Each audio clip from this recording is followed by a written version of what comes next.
ខ្លាក៏ហត់ក៏ចង់បកក្រោយគេតែងតែស៊ូមួយយាយបែខ្ញុំក៏đãចេញទាំងទ្រូងមិនស្បាយពីអ្នកបងប្អូនខំប្រឹងត្រដោដេកក្នុងបន្ទប់អត់បាយគ្មានកត្រដោពីអ្នកព្រោះតែចង់ល្អគេតែងមើងងាយដូចលួចចាក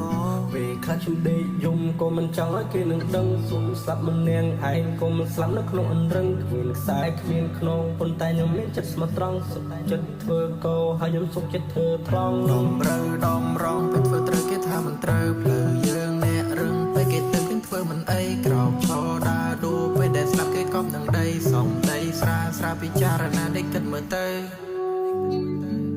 ជីវិតមួយនេះលំបាកពេកហើយបើសិនថ្ងៃមួយខ្ញុំបានធូរស្បើយបានរកឃើញកង់បានរកឃើញត្រោយឲ្យគេបានដឹងខ្ញុំបានប្រឹងហើយ